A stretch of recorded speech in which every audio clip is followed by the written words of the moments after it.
Israel దేశంలో సాంకేతికతను అందిపుచ్చుకోవటంలో ఎప్పుడూ ముందుంటుంది. అలాంటి ఇజ్రాయెల్ మరోసారి తన సత్తా చాటింది.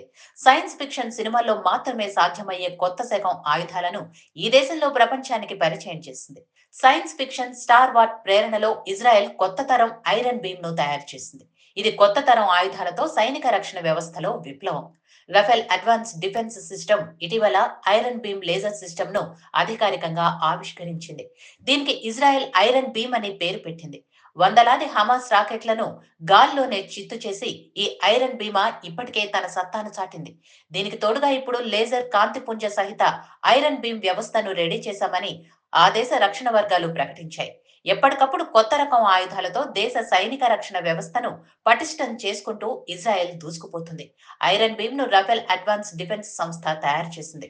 విధ్వంసం సృష్టించేందుకు నేల మీదకు దూసుకువచ్చే శత్రువుల డ్రోన్లు, క్షిపణులు, రాకెట్లు, మానవరహిత విహంగాలు, మోటార్లను గాల్లోనే అడ్డుకునేందుకు ఉపయోగించే సంప్రదాయక క్షిపణి నిరోధక వ్యవస్థను ఉపయోగిస్తే ఏకంగా $60,000 అంటే మన కరెన్సీ ప్రకారం ఏకంగా 53 లక్షల రూపాయల వరకు ఖర్చవుతుంది. శత్రువుల రాకను అడ్డుకునేందుకు చిన్నపాటి రాకెట్లు, ఇతర ఆయుధాలను ప్రయోగించాల్సి రావటం వల్లే ఇంతటి ఖర్చవుతుంది. కానీ రణరంగంలోకి దిగిన ఈ ఐరన్ బీమ్ ను ఉపయోగిస్తే కేవలం $2 మాత్రమే ఖర్చవుతోంది. అతి తక్కువ ఖర్చుతో రూపొందించిన ఈ ఐరన్ బీమ్ ప్రపంచ దేశాలను ఆకర్షిస్తోంది. మెరుపు వేగంతో అమితమైన విద్యుత్తును ఉపయోగించుకొని కొత్త కాంతి పుంజాన్ని వదులుతుంది. అందుకే అత్యల్ప ఖర్చుతోనే అత్యధిక ప్రయోజనాన్ని పొందవచ్చని రక్షణ రంగ నిపుణులు అభిప్రాయం వ్యక్తం చేస్తున్నారు. ఇక గగనతల రక్షణ వ్యవస్థలో ప్రకటించే కొన్ని చిన్నపాటి రాకెట్లు గురి తప్పొచ్చేమో కానీ ఐరన్ బీమ్ గురి చేసి ప్రయోగిస్తారు. కాంతి మాదిరిగా అత్యంత ఖచ్చితత్వంతో సరళ రేఖ మాదిరి ఈ కాంతి పుంజం దూసుకుపోతోంది. దీంతో దిశ మారే అవకాశం లేదు. ఏ పాయింట్ మీద కొడతామో అక్కడే విమానం, క్షిపణి ముక్కలు ముక్కలవుతుంది. బీమ్ తన లక్ష్యాన్ని సెకండ్ల వ్యవధిని తీసుకుంటుందని ఇజ్రాయెల్ రక్షణ రంగ నిపుణులు చెబుతున్నారు. ఐరన్ బీమ్ ను అందుబాటులోకి తెచ్చినంత మాత్రాన ఐరన్ డ్రోన్, డేవిల్ స్లింగ్, ఇతర గగనతల రక్షణ వ్యవస్థలను ఇజ్రాయెల్ పక్కన పెడుతుందనుకుంటే పొరపాటు పడ్డట్టే. ఎందుకంటే దేని ప్రత్యేకత దాందే.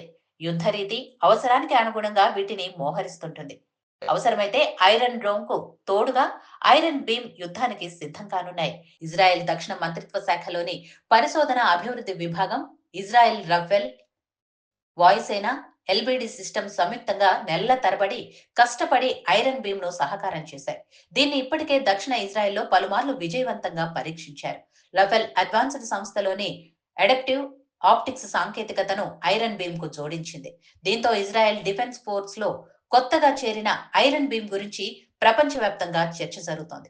ఇప్పటి వరకు అమెరికాకు చెందిన బాంబర్ల గురించి మాట్లాడుకున్న దేశాలు ఇప్పుడు ఐరన్ బీమ్ గురించి చర్చిస్తున్నాయి.